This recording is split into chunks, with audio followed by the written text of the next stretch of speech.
Pardon, c'est que vous pouvez savoir là parce que quand Olivier Kota,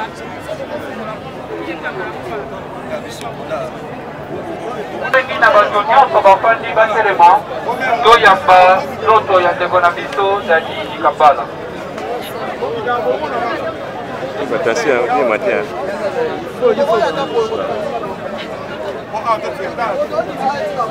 Comme ça, bandeko ya presse bakoki koede bazala awa mpo kwa ezokosabwe balibere esika bandeko bafandi. Voilà, là c'est l'entrée ya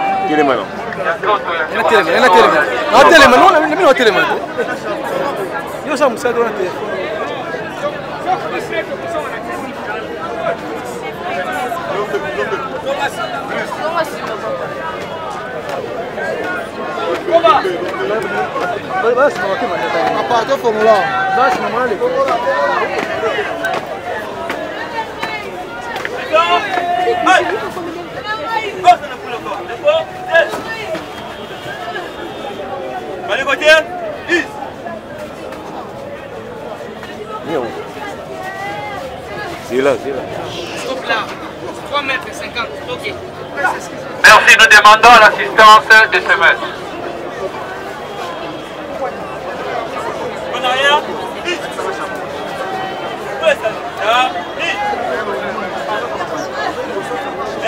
Kisango, artiste comédien babongisaki moko na kati na bango na kombo ya Dadi Kambala.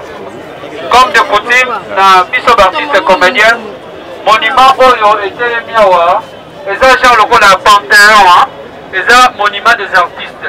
Artiste soki akufi mpona biso artiste tolakisa ke en part ba œuvre na ye atikali seko na seko nde toyaka kosala plaque na ye honorifique tokomaka kombo na ye na monument oyo. Cérémonie oyo kosalama sikoyo ezali cérémonie wana esengaka vraiment kimia mpe ordre. J'espère que na kati na biso tozali na représentant bakonzi ya structure ya baartiste comédien.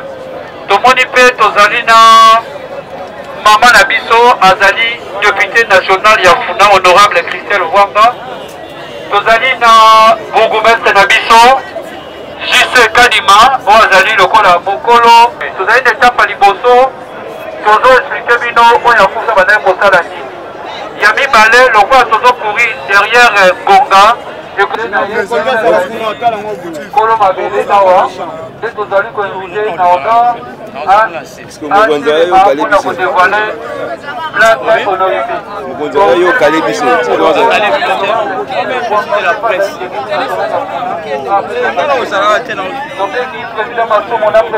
Bandeko ya famille, voilà bokende bozala boprécédé bozala na nsima ya baofficiel mpe na bakonzi ya NTPC oyo ezali association ya baartiste comédien. Voilà.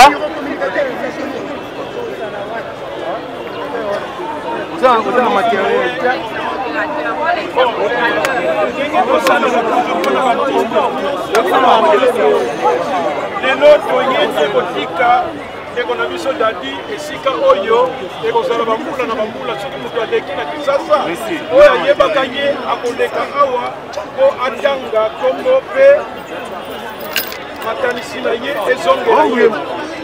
Donc lelo donc tozosala ke ndeko na biso Dadi histoire na ye ezotikala awa.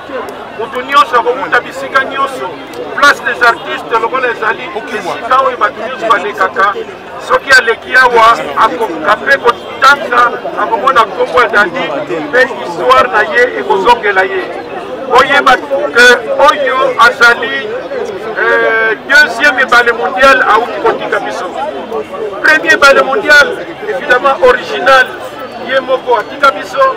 Ya mibale ezali Mundweri pe photocopie conforme ya ebale mondial. Alors etingalaki na biso Dadi nde moto aza kosala ye ebale mondial. Finalement ye mpe atiki biso. Mais enfin l'artiste ne meurt pas. Yango wana tozali awa po batrace etikala. Tokosenga na bakonzi ya leta bazali awa comme ça biso nyonso tosimbi epeto tolakisa na point.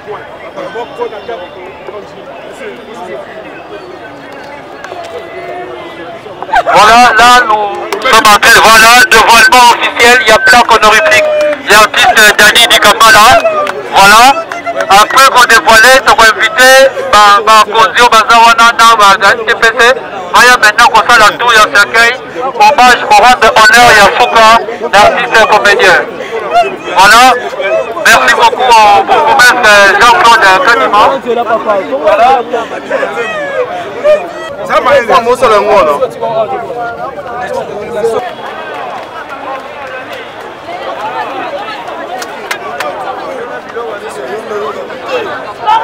Là, quand on a ensemble ça là, on a répété.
Couper les alliés, on a richesse.